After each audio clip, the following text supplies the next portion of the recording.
un virage dangereux, un virage très dangereux dans les relations franco-algériennes, dans les relations algéro-françaises. On se dirige vers davantage de tensions. Moi, je responsabilise pleinement Abdelmajid Tebboune et sa politique totalement contre-productive de bras de fer et de chantage qu'il exerce à l'égard de la France. Cette crise politique et diplomatique enclenchée depuis juillet 2024 avec la France, avec Paris et la France, a été totalement inutile. C'est une crise débile et qui n'a fait que fédérer tous les lobbies anti-algériens autour d'un pôle d'influence. Et ce pôle d'influence aujourd'hui a fait passer une loi historique, la dénonciation et l'abrogation de l'accord franco-algérien de décembre 1968. C'est très grave, on n'en est jamais arrivé là. Cet accord qui est un acquis précieux, il vient d'être remis en cause par les élus du peuple français. La diaspora algérienne en France, elle est autant liée à la France qu'à l'Algérie. Les franco-algériens sont aussi français qu'algériens. Il faut arrêter. En Algérie, on pense que les franco-algériens vont tourner le dos à la France et vont choisir le camp de l'Algérie. C'est pas vrai. Tu choisis pas entre ta mère et ton père. Dans le cas d'un divorce, tu essayes de concilier les deux et d'être bien avec les deux. Les enfants ne sortiront pas gagnants et on ne peut pas les obliger de choisir un camp au détriment d'un autre. Les millions des franco-algériens ne vont pas quitter la France pour aller habiter en Algérie, c'est pas vrai. Un virage dangereux, un virage très dangereux dans les relations franco-algériennes, dans les relations algéro-françaises. On se dirige vers davantage de tensions. Et encore une fois, moi je responsabilise pleinement Abdelmajid Tebboune et sa politique totalement contre-productive de bras de fer et de chantage qu'il exerce à l'égard de la France. Cette crise politique et diplomatique enclenchée depuis juillet 2024 avec la France, avec Paris et la France, avec les autorités françaises, les dirigeants de la classe politique française, a été totalement inutile. C'est une crise débile qui n'a fait que renforcer le sentiment anti-algérien en France, qui n'a fait que profiter à l'extrême droite française et qui n'a fait que fédérer tous les lobbies anti-algériens autour d'un pôle d'influence qui est devenu incontournable sur la scène politique française. Et ce pôle d'influence aujourd'hui a fait passer une loi historique. Heureusement que cette loi n'est pas contraignante juridiquement, mais il s'agit d'une proposition de loi symbolique qui a été adoptée, une résolution symbolique. Le Parlement français, ce 30 octobre 2025, demande la dénonciation et l'abrogation de l'accord franco-algérien de décembre 1968. C'est quand même très grave. C'est très grave. On n'en est jamais arrivé là. Cet accord qui est un acquis précieux. Je le dis, il faut le reconnaître, c'est un acquis précieux depuis de l'Algérie indépendante et pour la communauté algérienne en France et pour la diaspora algérienne en France, c'est un acquis précieux et il vient d'être remis en cause par les élus du peuple français à cause, bien sûr, il y a des paramètres politiques internes en France, la montée en puissance du Rassemblement national, l'effritement du camp présidentiel d'Emmanuel Macron, l'affaiblissement de la gauche, la montée en puissance d'un certain sentiment anti-immigration, la peur de l'immigration. Mais tout cela a été alimenté aussi et tire ses origines de la crise franco-algérienne qui dure depuis juillet 2024. Le régime algérien, sa politique violente et son instrumentalisation de la question des questions migratoires, le blocage des laissez-passer consulaires, le blocage des expulsions des migrants et des ressortissants algériens qui ont fait des crimes très graves et crapuleux en France, l'utilisation d'influenceurs algériens pour semer le chaos et appeler à la violence sur le sol français, toutes ces dérives commises par le régime Tebboune depuis fin juillet 2024 ont provoqué encore une fois la montée en puissance d'un groupe politique de plus en plus puissant, de plus en plus influent en France et qui a réussi à faire adopter par le Parlement français un projet de résolution, une résolution qui appelle à la dénonciation des accords de décembre 1968. D'abord, analysons maintenant la situation rationnellement. Comme on l'explique, ces accords ne peuvent pas être supprimés ou abrogés tant que le président de la République française et le gouvernement français ne décident pas de le faire. C'est la compétence du président et du gouvernement français et non pas du Parlement français. Cet accord, pourquoi il est précieux pour la diaspora algérienne? Parce qu'il offre, encore une fois, des particularités. Il permet aux Algériens de France d'avoir un certificat de résidence de 10 ans, contrairement avec des facilités auxquelles ne peuvent pas accéder les autres ressortissants étrangers qui s'installent en France. Il permet d'avoir des facilités pour exercer une activité commerçante ou une profession indépendante et accéder plus rapidement à une carte de résidence de 10 ans aussi. Et il permet surtout de délivrer des titres de séjour de 10 ans pour les opérations et faciliter les opérations de regroupement familiaux. Donc, ça permet aux Algériens de France d'avoir des droits qui les distinguent des autres communautés étrangères installées en France. Et effectivement, comme c'est un accord international, il est supérieur aux lois nationales. Toutes les lois anti-immigration ou toutes les lois qui essaient de durcir la vie, l'accès à l'immigration en France ou les conditions d'immigration en France ou les conditions de séjour ou d'emploi, de travail en France, ce sont des lois qui ne peuvent pas s'appliquer sur les Algériens et les Algériens parce qu'il y a les accords de 68 qui leur confèrent un statut spécifique. Et ce statut spécifique fait la force et fait la puissance de la communauté algérienne en France. Faut être sincère. Il y a des côtés qui désavantagent. Par exemple, on n'a pas accès à un certain nombre de procédures de régularisation. Par exemple, les étudiants algériens doivent demander une autorisation provisoire pour pouvoir travailler. Ce n'est pas le cas des étudiants marocains ou tunisiens ou autres étrangers qui ont plus de facilité à travailler. On est exclu, par exemple, d'un certain nombre de dispositifs qui permettent de régulariser, comme le passeport talent, la carte étudiant programme de mobilité, etc. Ça, réellement, c'est des petits désavantages. Parce que le gros de la communauté algérienne en France est formé par l'immigration familiale. N'oublions pas, c'est important, que lorsque le décret du 18 mars 1969, qui est le décret d'application en France de cet accord de 1968, il explique très bien, il dit que ces accords sont justifiés par la démarche, par la nécessité de maintenir un courant régulé de travailleurs qui tiennent compte du volume de l'immigration traditionnelle algérienne en France. C'est une immigration familiale parce que il y a des Algériens qui ont immigré en France juste après l'indépendance.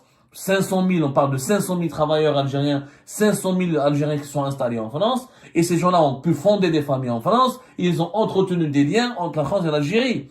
Donc, ils ont fait des enfants, il y a au moins 2 à 3 générations aujourd'hui, 3 générations de franco-algériens ou de Français d'origine algérienne ou d'Algériens qui sont nés en France. Et ces gens-là forment le gros de la communauté. Les Algériens qui sont nés en Algérie et qui sont seulement résidents en France, il y en a que 650 000. C'est tout. On n'est que 600. Nous, les Algériens, comme moi, par exemple, je suis un Algérien, né en Algérie, je suis en France. Mais je fais partie de ces 650 000. La communauté algérienne, qui est estimée à presque 5 millions de personnes, et sans exagération, elle est formée essentiellement par les franco-algériens, par les Français nés en France, mais qui sont d'origine algérienne, ou qui ont la binationalité parce que leurs parents sont algériens, ou leurs parents, c'est la première génération, c'est ceux qui sont venus après l'indépendance du pays, ou c'est des parents de la deuxième génération, qui sont nés dans les années 70 et les années 80, et aujourd'hui, nous avons la troisième génération. Ils sont tous des binationaux. Donc, c'est une communauté qui est plus, ça, c'est les accords de 68. Parce que quand on comptabilise le nombre des Algériens, on comptabilise que les personnes qui sont nées en Algérie, qui sont restées en France. Mais il y en a beaucoup qui sont venus dans le cadre du regroupement familial, grâce aux accords de 68, et qui ont été après naturalisés, qui sont devenus français. Donc, il y a cet accord, c'est lui qui a permis à la communauté algérienne de devenir la plus importante communauté d'Algériens étrangers. Parce il y a au moins 2,5 millions d'Algériens qui sont directement liés à cet accord. C'est-à-dire les descendants des premières, la deuxième, la troisième génération, ou notamment de la première génération qui ont fait des enfants et des petits-enfants et qui ont profité de cet accord pour pouvoir s'installer en France. Maintenant, quel est l'avenir de cet accord? Ou de ces accords? Parce qu'on parle des accords de décembre 68. Il faut savoir que c'est très difficile pour la France de dénoncer, de se débarrasser de ces accords. C'est le seul avantage de l'Algérie. On explique. Ces accords ont été s'inscrivent dans le processus de décolonisation et de l'indépendance de l'Algérie. Il y a eu d'abord les déclarations du gouvernemental du 19 mars 62. Il y avait ensuite un référendum du 8 avril 1962. Ensuite, il y a eu les accords d'Évian, que nous connaissons tous. Après 1963, les autorités françaises ont commencé à négocier avec les autorités algériennes un accord pour réguler la liberté de circulation entre les deux pays. Et à l'époque, jusqu'à 1964, des accords ont commencé à être pensés parce qu'on pensait qu'il y avait les pieds noirs allaient rester en Algérie. Que les Français n'allaient pas quitter, que les Français d'Algérie n'allaient pas quitter l'Algérie. Il y avait pratiquement 1 million d'Algériens. 1 million de Français qui vivaient en Algérie, qui se considéraient comme Algériens parce qu'ils sont nés en Algérie, etc. Mais comme il y avait un grand exode et qu'ils ont tous quitté l'Algérie indépendante pour venir s'installer en France, Comme il y avait un problème maintenant de maîtrise des flux, la France, elle a dit, attendez, il faut qu'on signe un autre accord, qui change les accords d'Évian, qui va les réajuster, parce que les Français ne veulent plus rester en Algérie, et les Algériens viennent aussi rejoindre les Français pour rester en France. Donc il fallait imposer un accord pour réguler les flux. C'était un accord, c'est ça les accords de 1968, de décembre 1968, qui instaurait une limite. Chaque année, 35 000 travailleurs algériens étaient autorisés à venir s'installer en France. Cette limite, elle a été abandonnée en 1985. Ensuite, il y a eu la révision de 1994 et les révisions de 2001. C'est des révisions mineures. La révision la plus importante, c'est la révision de 1985 qui abandonne les quotas. Il n'y a plus de quotas de 35 000 travailleurs. Ensuite, il y a l'instauration des visas, etc. Les accords comment on appelle ça? Les accords de décembre 1968, les accords franco-algériens, ne peuvent pas être dénoncés facilement par la France. Pourquoi? Il faut savoir qu'il n'y a pas, selon plusieurs juristes, mais vraiment selon plusieurs juristes, etc., il n'y a pas les accords qui ont été signés en 1968, même avec leur révision de 85, de 94 et de 2001, il n'y a pas de clause de dénonciation. Normalement, dans les accords, généralement dans les accords bilatéraux entre les États, il y a toujours une clause qui prévoit dans quelles conditions les deux États peuvent dénoncer cet accord ou ces accords. On explique, on fait un accord, il y a des engagements, on l'engage, mais on laisse une partie du code de cet accord. Il y a des articles qui expliquent dans quel cas de figure on va arrêter cet accord. Mais dans le cas des accords ou l'accord franco-algérien de 1968, on utilise souvent le pluriel parce qu'il y a eu des révisions par la suite. Il n'y a pas de clause claire de dénonciation. Il n'y a pas de clause de dénonciation. C'est-à-dire, on ne sait pas qu'est-ce qu'on doit faire, ni du côté français, ni du côté algérien, pour dénoncer cet accord-là. Alors là, le texte qui s'impose, c'est le texte de la Convention de Vienne du 23 mai 1969 sur le droit des traités. L'article 56 de la Convention de Vienne du 23 mai 1969 sur le droit des traités, il prévoit qu'un tel traité ne peut faire l'objet de dénonciation unilatérale à moins qu'il ne soit établi qu'il entrait dans l'intention des parties d'admettre la possibilité d'une telle dénonciation, soit que le droit de dénonciation ne puisse être déduit de la nature du traité. Comme il n'y a pas de clause de dénonciation, il faut vérifier si l'accord, quand il a été signé à l'époque, est-ce que les dirigeants français et algériens à l'époque avaient l'intention un jour d'y mettre un terme et de mettre fin. Or, normalement, selon les lectures les juristes et les lectures juridiques et les avis de jurisprudence, les plus neutres, les moins fanatiques et les plus professionnels et les plus rigoureux, c'est-à-dire ils ne sont ni du côté de l'Algérie ni du côté de la France, ils sont vraiment neutres. Ils disent qu'il n'y a rien qui laisse penser que les dirigeants à l'époque algériens, le gouvernement français algérien, avaient l'intention un jour de le dénoncer ou de mettre un terme à cet accord. Donc, c'est très compliqué de pouvoir le dénoncer unilatéralement. Il y a la procédure pour dénoncer unilatéralement un accord. Il faut que les autorités françaises adressent une notification aux autorités algériennes. Ils donnent aux autorités algériennes un délai. Il faut un délai qui soit précis. Il faut que les autorités françaises disent normalement on exprime notre volonté, on veut mettre un terme à cet accord à partir de telle date. On peut pas le dénoncer le jour J. Ensuite, il faut que les autorités algériennes répondent, ou le dénoncent, ou protestent, ou ils essayent ou ils disent qu'ils respectent. En tout cas, il y a on appelle ça un préavis raisonnable. Il y a un préavis raisonnable qui dure entre 6 mois et une année. C'est-à-dire, si la France veut le dénoncer maintenant, à n'importe quel accord international, ça met 6 mois à une année. Maintenant, comme c'est un acte très particulier, comme c'est un accord très particulier, les juristes les plus neutres, encore une fois, il n'y a pas réellement de clause de dénonciation.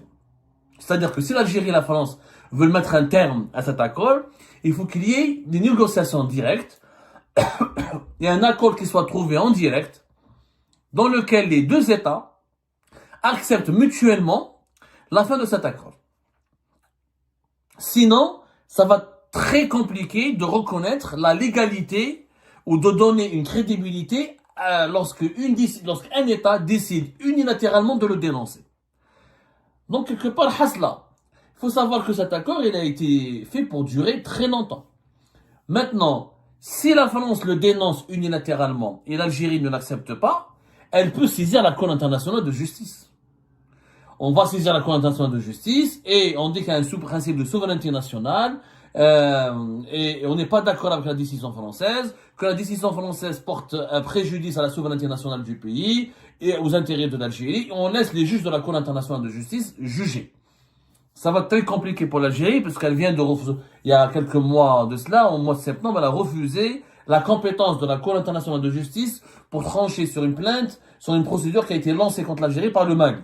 Maintenant, si l'Algérie va lancer une procédure contre la France à la Cour internationale de justice, sa crédibilité sera mise en cause. Ah, vous n'acceptez pas, vous ne reconnaissez pas la crédibilité.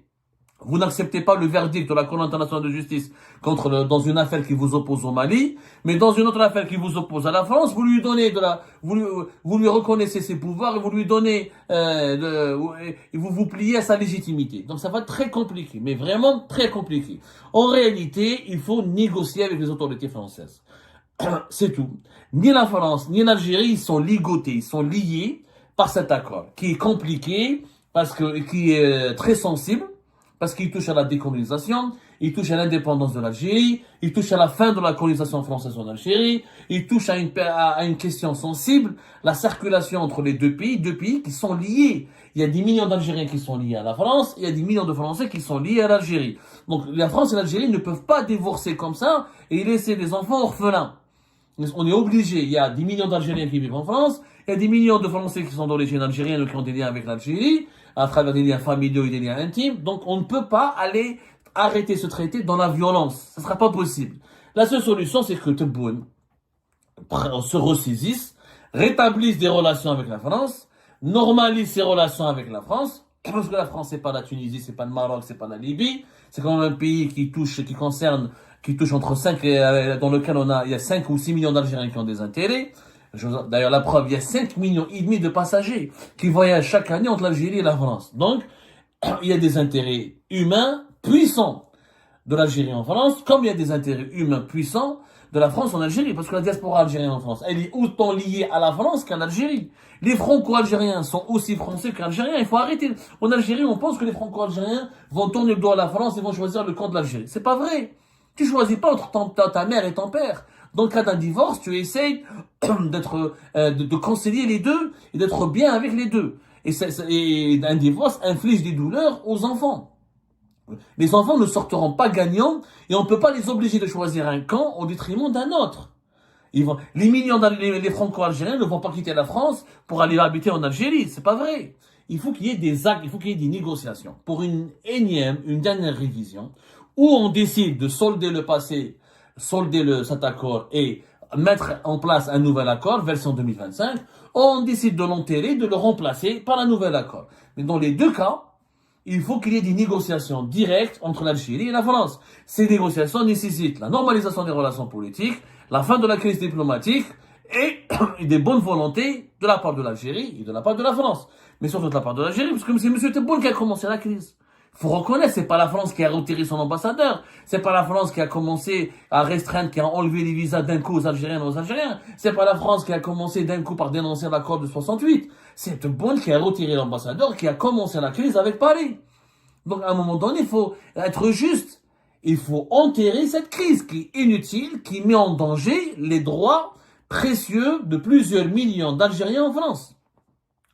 L'accord de 68, on peut l'enterrer, mais il faudra négocier un traité qui puisse garantir la continuité de certains droits. Les regroupements familiaux, par exemple, il y a des négociations à mener. Mais pour cela, il faudrait partir du principe qu'on ait un régime au pouvoir en Algérie qui se soucie des intérêts de l'Algérie, qui se soucie des intérêts de la communauté algérienne en France, qui se soucie des intérêts des Algériens tout court à travers le monde. Eh ben, c'est la fin de cette vidéo, les amis. Je vous remercie comme d'habitude pour avoir suivi jusqu'à la fin. N'oubliez pas de nous laisser vos commentaires et vos réactions sur la vidéo et de vous abonner à la chaîne si vous n'êtes pas encore abonné. Et merci aussi pour vos commentaires et vos discussions très animées dans la section des commentaires. Donc, vous n'oubliez jamais de décortiquer bien un sujet sur tous les points qui ont été abordés dans la vidéo et ça fait vraiment plaisir quand moi-même je ne fais pas de commentaires, je m'appuie sur vous pour que vous puissiez bien expliquer les choses et en faire des discussions civilisées et dans tout le respect possible. Donc voilà, merci beaucoup et à la prochaine dans une nouvelle vidéo. Au revoir.